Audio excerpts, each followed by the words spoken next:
My brother boasted at Easter dinner. Not everyone's cut out for a real tech career. Then Grandma turned to me and said, "Why did your company just buy his?" Silence filled the room.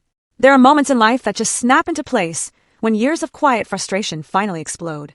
For me, that moment was Easter Sunday, when my brother James, who'd spent a lifetime making me feel invisible, discovered his failing startup had just been acquired by my company. The look on his face, priceless. See, for years, I've kept my success under wraps, especially around James. I'm Brianna Hayes, 32, and I run a major tech division. But growing up in Portland with James, it felt like I was living in his perpetual shadow. He built his first computer at 12. I was still playing with friendship bracelets. James was the tech genius. I was just the little sister.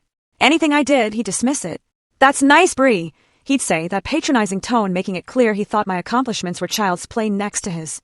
I won the 6th grade science fair. He was quick to point out my solar energy project was basic compared to the programming competition he'd won. Our parents, Richard and Kathleen, didn't mean to play favorites, but they were in awe of James's technical abilities. Dad, an accountant who struggled with the DVR, looked at James like he was speaking another language. Mom, an English teacher, would just beam with pride. "Your brother has a special gift," they'd tell me. Not everyone thinks that way. The pattern held through high school. I excelled in business and leadership, but it always felt secondary to James's programming skills. When college applications came, James got into MIT for computer science. I chose a business program at the University of Washington, a great school, but James couldn't help but snicker. Business? I guess not everyone can handle the rigor of a real STEM program. My parents would give him a half-hearted reprimand. "James, be nice," but then immediately ask about his latest coding project, effectively validating his hierarchy. The only person who ever truly saw me was my grandma Eleanor. She was a surprise, honestly. At 78, she was more tech-savvy than my parents, with an iPad and a smartphone. She'd been a math professor in the 70s, a rarity for women then, and she recognized something in me that others missed. "They don't see it yet," she told me during Christmas break my sophomore year, after James had spent dinner bragging about his Google internship. "But you have something just as valuable as technical knowledge, Brianna. You understand people and systems. You see the big picture that matters in technology, too." Her words fueled me. I focused on my strengths, graduated with honors, and landed a marketing job at a small tech firm called DG Path. James, predictably, was unimpressed. "Marketing for a tech company?" he scoffed at my graduation dinner. "So you'll be making pretty brochures for products you don't understand." I swallowed my anger. I vowed to prove him wrong. I worked twice as hard as anyone at DG Path, not just learning marketing, but diving deep into our products, understanding their value inside and out. I took night classes in basic programming, not to become a developer, but to speak the language of our technical teams. Within 3 years, I was marketing director. 2 years after that, Synergy Tech, a major player in enterprise software, recruited me. Each step up met with James's same dismissive attitude. My promotion to team lead coincided with his first seed funding round. My becoming department head, he announced he'd been featured in a tech blog. Family gatherings became a battleground of ego. James dominated conversations with technical jargon, positioning himself as the only one who truly understood the modern world. Neural networks, blockchain architecture, terms he dropped without explanation, effectively shutting everyone else down. "Don't worry if you don't get it," he'd say, especially to me. "It's pretty complex stuff." My parents would just beam, while I sat quietly, building my career without fanfare. Grandma Eleanor would just catch my eye across the table, a knowing wink. "Patience," her look seemed to say. "Your time will come." And it did, in a way I never could have anticipated. 7 years into my career at Synergy, I was appointed Director of Strategic Acquisitions. My job? Identify promising smaller companies for potential purchase. It was during a routine review of acquisition targets that a familiar name appeared on my desk. Next year. A startup with promising technology but struggling financials. James' startup. My career trajectory hadn't been accidental. While James was busy talking about his achievements, I was quietly building mine. My ability to translate between technical teams and business objectives made me invaluable, and my talent for strategic thinking moved me up the corporate ladder faster than I expected. My team and I analyzed dozens of potential acquisitions each quarter, looking not just at current value, but at future potential. That's how Next Year landed on our radar. They had an innovative approach to machine learning that could enhance our flagship product. Strong intellectual property, talented engineers, but struggling with monetization and market penetration. A classic problem for brilliant technical founders without business experience. "This one has potential," Parker, my assistant, noted, sliding the preliminary report across my desk. "Small team, great tech, burning cash too quickly. Classic acquisition target." I opened the file and froze. The founder's name, James Hayes. My brother's company was on our acquisition list, and he had no idea I was in a position to influence its fate. My first instinct was to recuse myself immediately. Clear conflict of interest. I prided myself on my professional ethics. But before I could pass the file, curiosity got the better of me. What exactly had my brother built? How was his company really performing? For once, I had the opportunity to see beyond James's carefully curated narrative. What I found surprised me. The technology was genuinely innovative. James had always been brilliant. But the business? It was in trouble. Next year had burned through 2 rounds of funding with minimal revenue to show for it. Unsustainable customer acquisition costs. Inconsistent marketing. No clear path to profitability. The very aspects of business James had dismissed as trivial compared to technical development were where his company was failing. I arranged a meeting with our chief strategy officer, Monica Reynolds. I need to disclose a potential conflict, I said. Next year's founder is my brother. Monica raised an eyebrow. I didn't realize your brother was in tech. I laughed a bit bitterly. Oh, he's made sure everyone knows he's in tech. He just doesn't advertise that his sister works for a corporate sellout like Synergy Tech. After discussing the ethics, we decided I'd recuse myself from direct negotiations, but I could remain involved in an advisory capacity. The acquisition made sense for Synergy regardless of my personal connection, and my knowledge of both the tech sector and my brother's work could be valuable. Just keep everything by the book, Monica advised. Document all. Communications. No appearance of favoritism or sabotage. For the next 3 months, I watched from the periphery as our acquisition team conducted due diligence. Their findings confirmed my assessment: brilliant technology hampered by poor business execution. To my surprise, I found myself advocating for the acquisition despite my complicated feelings about James. The technology was worth saving, and the team, except perhaps its founder, deserved a chance to succeed with proper support. What struck me most was James seemed completely unaware of my role at Synergy. At family gatherings, he continued to talk down to me about tech while I sat silently, knowing more about his company's financial state than he could possibly imagine. The acquisition was finalized 1 week before Easter. Next year would become a subsidiary of Synergy, their technology integrated into our main platform. James would stay on as a technical advisor for 1 year, reporting to a manager who, ironically, reported to me. The financial terms were generous, more generous than the company's performance warranted. But we were paying for the intellectual property and talent, not the current revenue. As Easter approached, I grew increasingly anxious about the inevitable family gathering. Should I tell my family beforehand? Should I warn James? I called Grandma Eleanor for advice. You've done nothing wrong, Brianna, she said firmly. You've built a career you should be proud of, and you've conducted yourself ethically throughout this process. If James has misrepresented his success or underestimated yours, that's for him to reconcile. But it's going to be so awkward, I groaned. Perhaps, Grandma replied, a smile in her voice. But sometimes a little awkwardness is necessary for growth. So that's what I decided. I would attend Easter dinner without preemptively revealing my role. I wouldn't lie if asked directly, but I wouldn't volunteer information either. Let James tell his version first, I thought. After all these years in his shadow, I was curious to see how he'd present his company's successful exit. Easter Sunday arrived with deceptive tranquility. The April sky was clear blue, blossoms dotted the trees, and the air carried that distinctive spring freshness. I pulled up to my childhood home with Michael, my boyfriend of 2 years, beside me. Michael squeezed my hand reassuringly. Remember, you've done nothing wrong, he said, echoing Grandma Eleanor. And I'm here for moral support. He knew all about James. He'd witnessed enough family gatherings to understand the dynamic, and he'd been my sounding board throughout the acquisition. As a high school history teacher, he was refreshingly removed from the tech world, a perfect neutral party. I know, I sighed. I just hate confrontation. Sometimes it finds you anyway, he replied sagely. Mom greeted us with her customary enthusiasm, hugging us both tightly. Brianna, Michael, so good to see you. Everyone's already here. James and his wife, Heather, had arrived, along with Grandma Eleanor and my father's brother, Uncle Dave and his family. I steeled myself and stepped into the living room. James was holding court by the fireplace, gesturing animatedly, while Heather smiled politely beside him. Dad and Uncle Dave were nodding, seeming impressed by whatever he was saying. Heather spotted me first and waved, genuine warmth in her expression. Despite everything, I'd always liked Heather. She was kind and unpretentious, a pediatric nurse who seemed to balance James's ego with her own groundedness. Brianna, she exclaimed, coming over to hug me. It's been too long. James turned, his storytelling interrupted. Oh, hey, sis. Michael. He nodded curtly at my boyfriend, then immediately pivoted back to his audience. Anyway, as I was saying, the exit strategy worked perfectly. You have to know when to cash in your chips in this industry. My stomach tightened. Exit strategy. James was already spinning the acquisition as if it had been his master plan all along, rather than a necessary lifeline for a sinking company.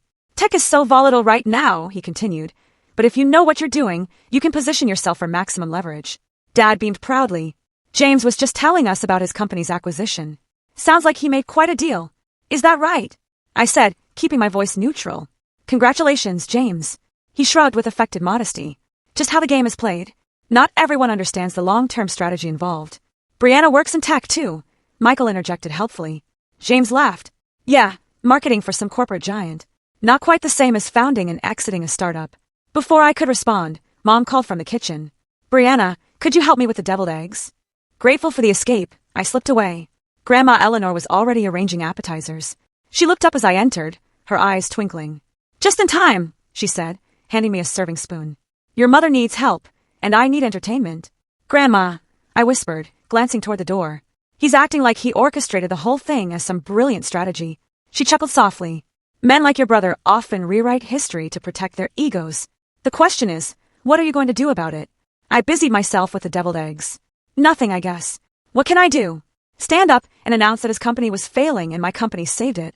You could, she said calmly, or you could simply tell the truth if asked directly. Not to humiliate him, but because truth matters, especially in families. You don't think I should just let it go? Keep the peace. Grandma Eleanor placed a warm hand over mine. Peace built on falsehood isn't really peace, Brianna. It's suppression. You've spent your whole life diminishing your light, so James could shine brighter. Maybe it's time to stop doing that. Mom bustled in before I could respond, assigning us more food prep tasks. The next hour passed in a flurry of activity as remaining guests arrived. Through it all, I could hear James's voice rising above others, continuing to shape his narrative of entrepreneurial brilliance. As I helped Grandma set the dining room table, she murmured, Stand tall, but don't force it. The truth has a way of finding its moment. Finally, Mom announced dinner was ready. We gathered around the large oak table, passing dishes. James strategically positioned himself at the center, across from Dad, the perfect spot for commanding attention. Michael and I sat near one end, with Grandma Eleanor beside me. As we settled in, I felt the tension in my shoulders building. James had spent the past hour misleading our family about his professional situation while dismissing mine.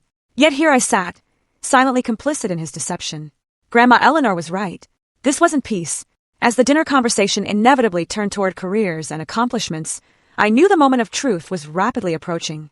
Mom's table groaned under the weight of traditional favorites, honey-glazed ham, scalloped potatoes, green bean casserole, and her famous yeast rolls. Crystal glasses, only appearing for special occasions, caught the light from the chandelier. Aunt Linda raised her glass. Before we start, I think we should toast to family, to spring, and to new beginnings. And to success, James added quickly, raising his own glass higher. To new ventures and knowing when to cash out. Everyone lifted their glasses, though I noticed Heather's smile seemed strained. Grandma Eleanor's eyes met mine briefly before we all took a sip and began passing dishes. The conversation flowed easily at first, Cousin Amy's new baby, Uncle Rob's retirement, Aunt Linda's Italy trip. But as the meal progressed, James grew restless with topics that didn't allow him to showcase his achievements. When there was a brief lull, he seized the opportunity. So, Dad, I've been thinking about advising you on your retirement portfolio, he said, cutting into his ham. After this acquisition, I've got some insights into where tech is headed that could really maximize your returns. Dad looked impressed. That would be great, son. I could certainly use the help. What about you, Brianna? Aunt Linda asked kindly. How's work going for you? Still at the same company? Before I could answer, James jumped in. Bri is still doing marketing at that big corporate place. What is it again? Synergy Soft. Synergy Tech. I corrected quietly. Right. James continued dismissively. Anyway, as I was telling Dad, the real action is in startups. Corporate tech is where innovation goes to die. I took a slow, deep breath. Actually, that's not. The problem with corporate environments, James interrupted, warming to his topic, is that they're full of people who couldn't cut it as entrepreneurs. No offense, Bri, he added with a patronizing smile that made it clear offense was absolutely intended. Mom tried to redirect. Brianna has been promoted several times, James. She's doing very well. Sure. James nodded condescendingly. I'm sure she's great at whatever marketing stuff she does. But let's be real, it's not the same as being in the trenches, building something from nothing, taking real risks. The table had grown uncomfortably quiet. Even Michael, normally diplomatic to a fault, was gripping his fork with unnecessary force. I focused on cutting my ham into perfectly even pieces, willing myself to stay calm. James, oblivious to the tension, or perhaps feeding on it, continued his monologue. The tech industry separates the visionaries from the support staff pretty quickly. Some people have what it takes to innovate, to disrupt, to lead technological revolutions.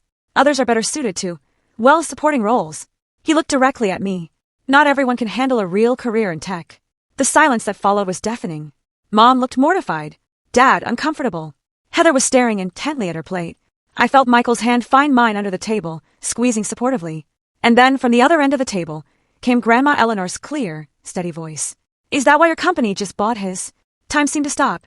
All eyes swiveled from Grandma to me, then to James, whose fork clattered against his plate. His face, usually so composed, cycled rapidly through confusion, disbelief, and then dawning horror.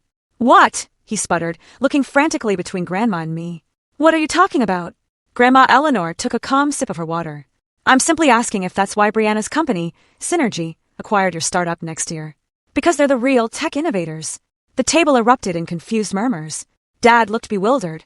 Brianna's company bought James's? What does that mean? James's face had flushed deep red. That's not what happened, he stammered. We were acquired. Yes, but it was a strategic exit. I chose to sell, and Brianna had nothing to do with it.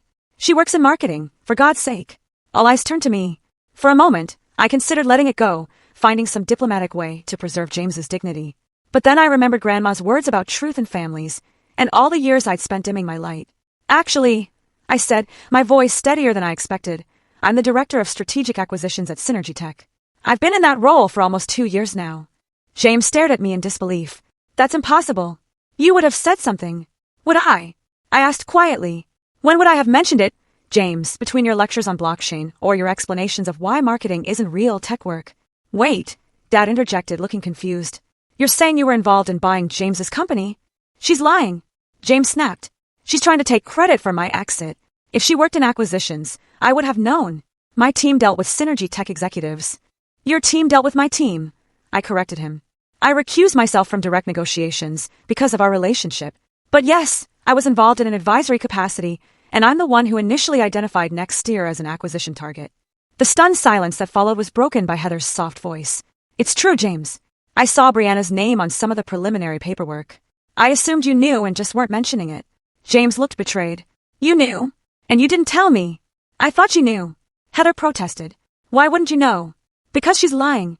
James pushed back from the table violently, his chair scraping against the hardwood floor. This is sabotage.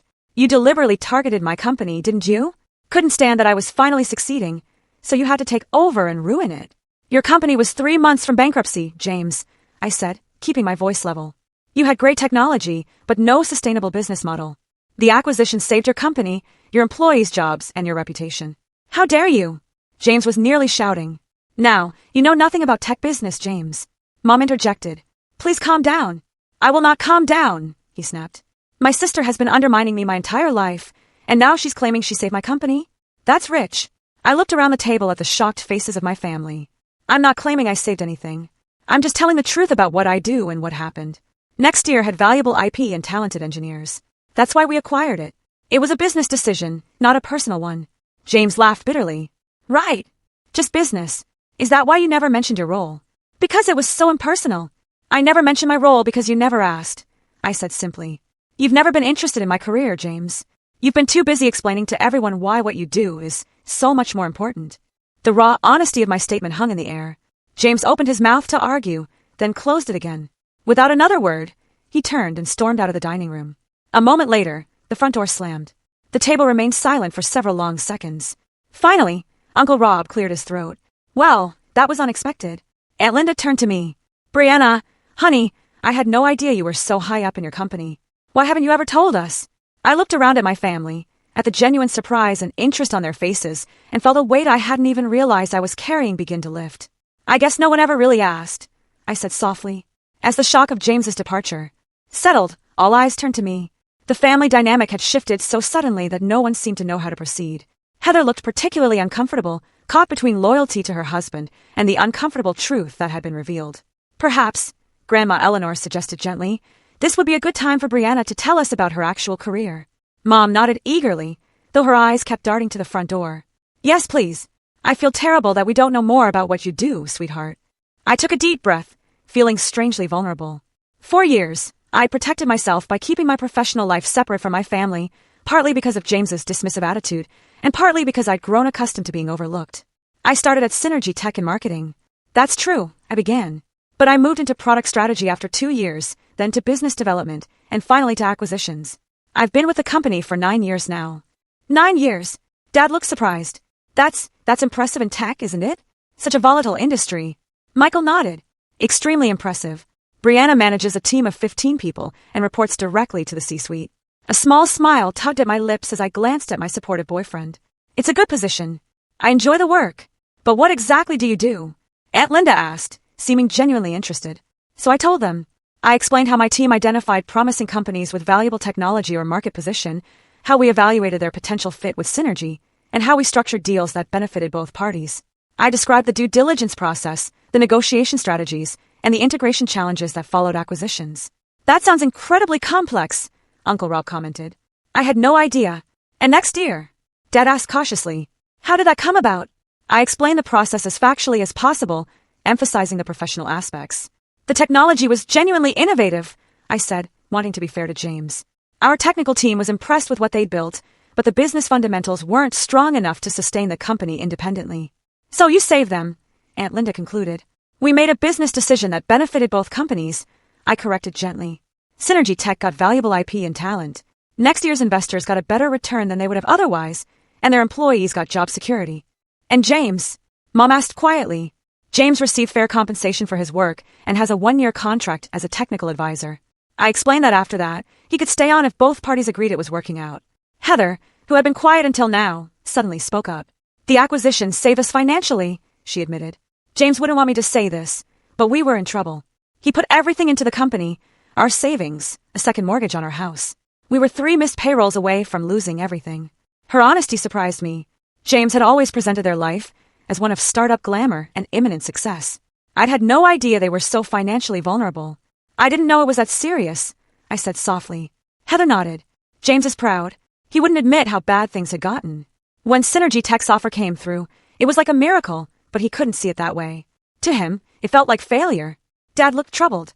But why wouldn't he tell us? We could have helped. For the same reason he couldn't admit Brianna might be successful in tech, Grandma Eleanor interjected wisely. Pride. The conversation paused as we all absorbed this. I felt a complex mix of emotions, vindication that my family finally understood my career, sadness for James's struggles, and lingering frustration that it had taken this kind of confrontation for the truth to emerge. I should probably go talk to him, Heather said, moving to stand. No, I said, making a sudden decision. I'll go. Michael squeezed my hand. Are you sure? I nodded. We need to clear the air once and for all. As I pushed back from the table, Mom looked worried. Brianna, maybe give him some time to cool down first. We've given this situation years to cool down, Mom, I replied. I think it's time for some honest conversation.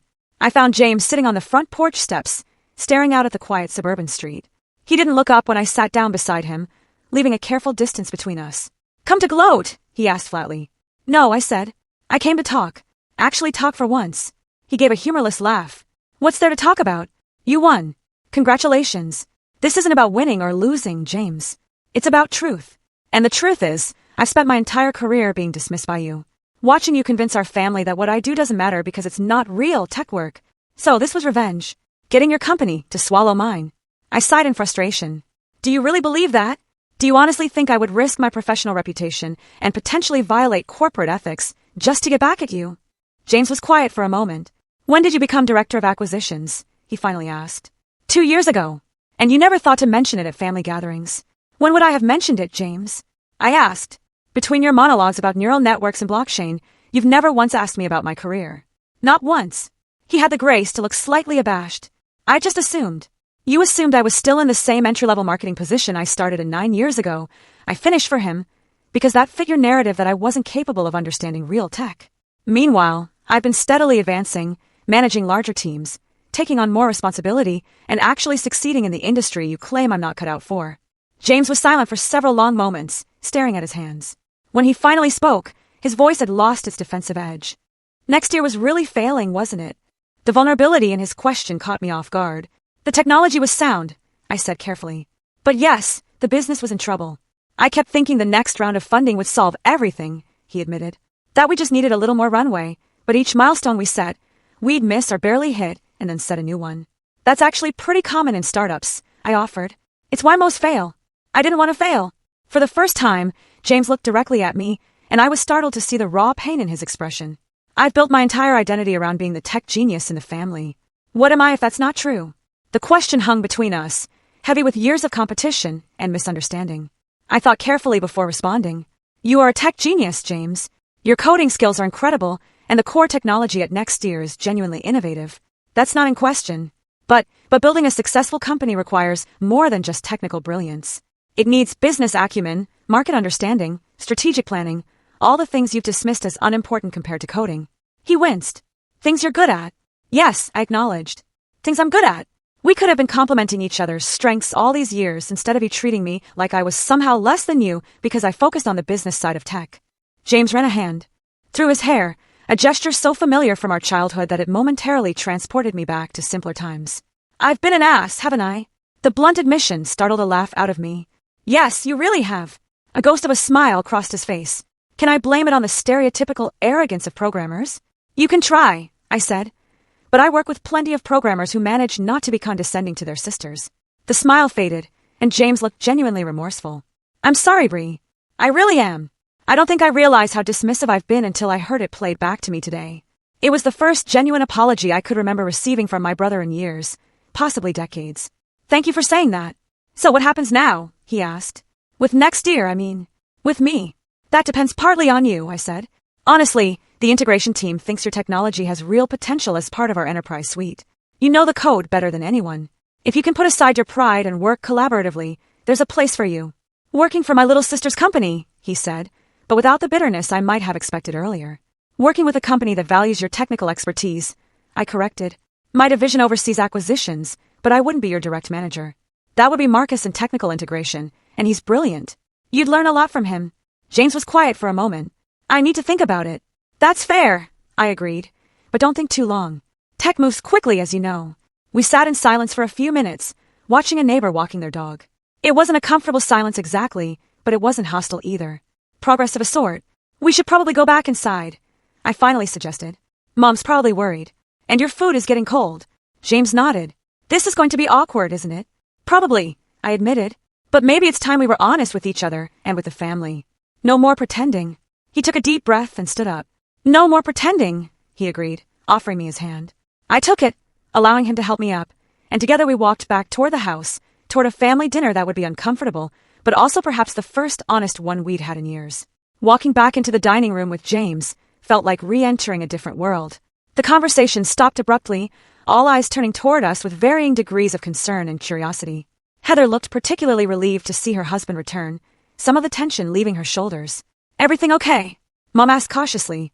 James and I exchanged a glance. We're working on it, I answered honestly. We returned to our seats, and an awkward silence descended. Uncle Rob cleared his throat. Should we continue with dinner? Yes, please, I said gratefully. Past the potatoes, the meal resumed with forced normalcy, conversation carefully steered toward neutral topics. But there was an unspoken acknowledgement that something fundamental had shifted. James was uncharacteristically quiet, contributing only when directly addressed. I could almost see him processing everything, recalibrating his understanding of our relationship and his place in the family narrative.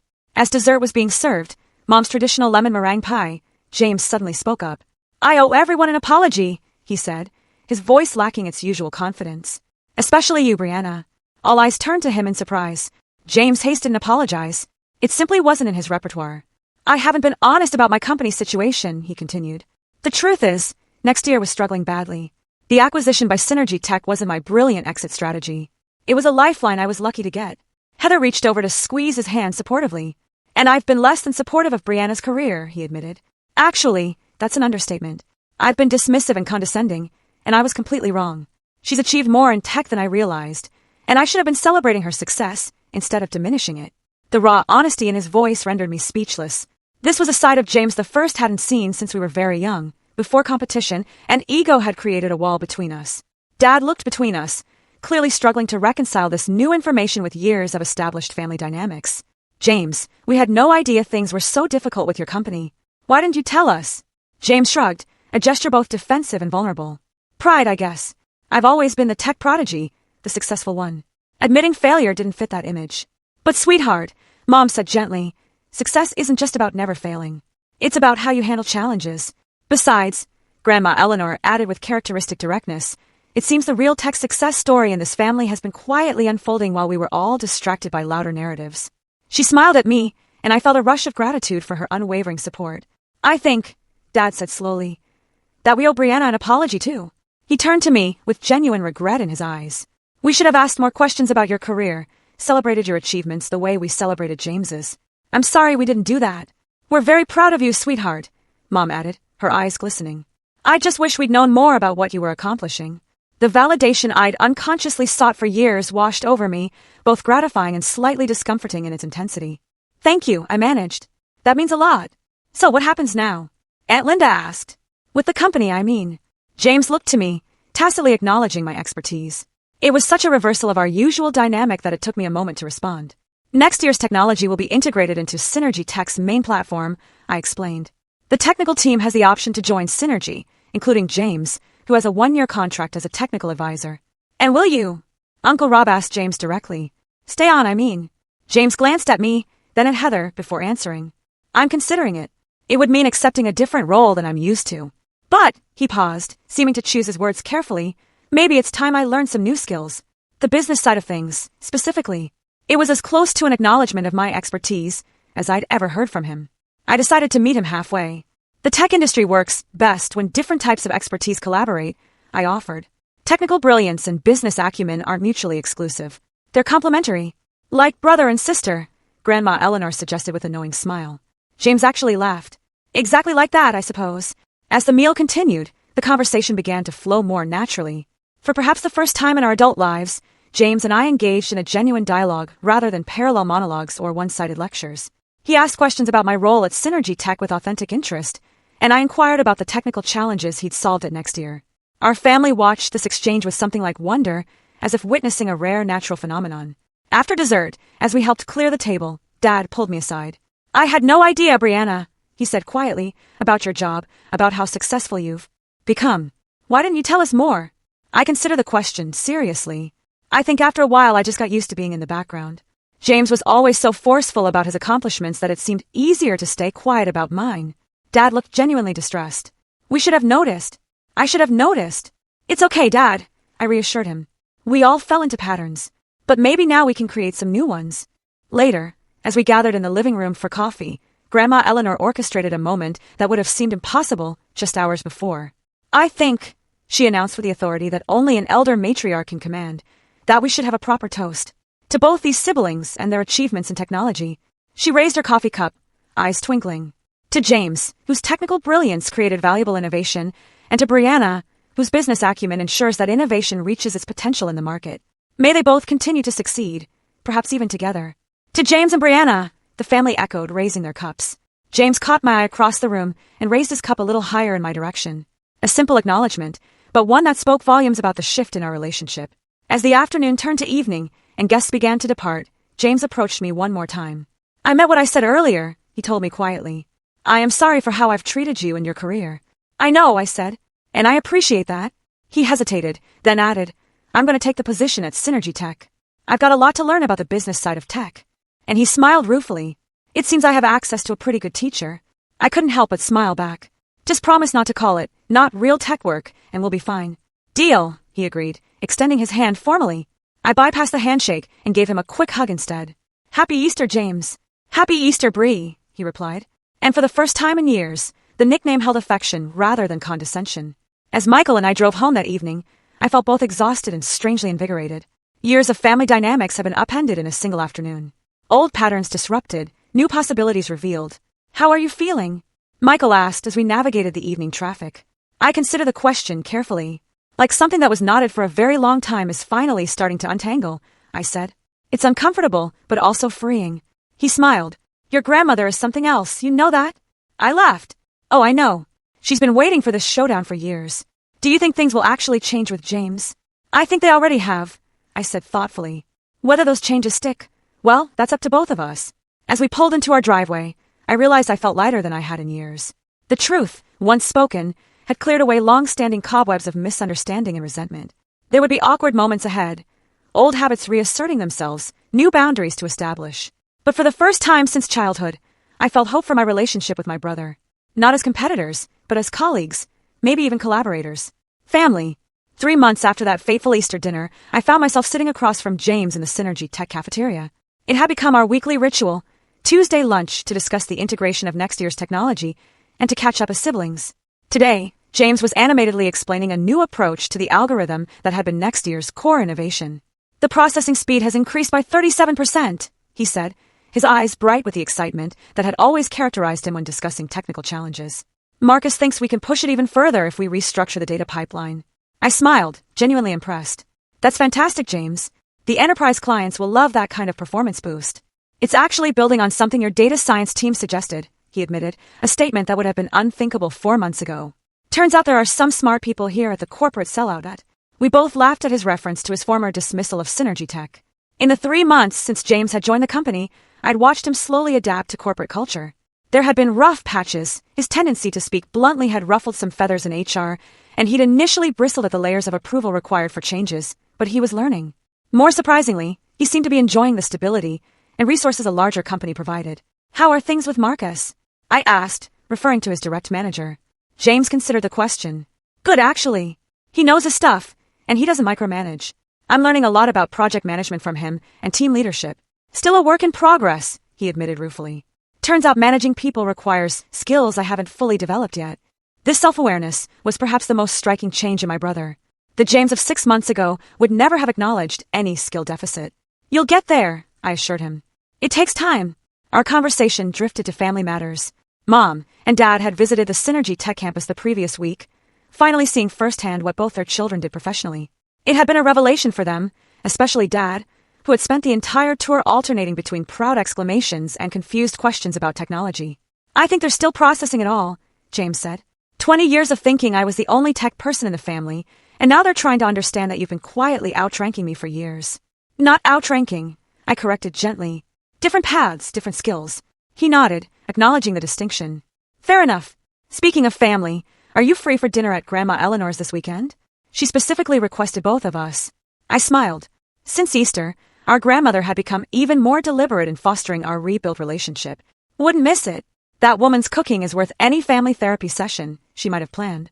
She's subtle as a sledgehammer, James agreed affectionately, but effective.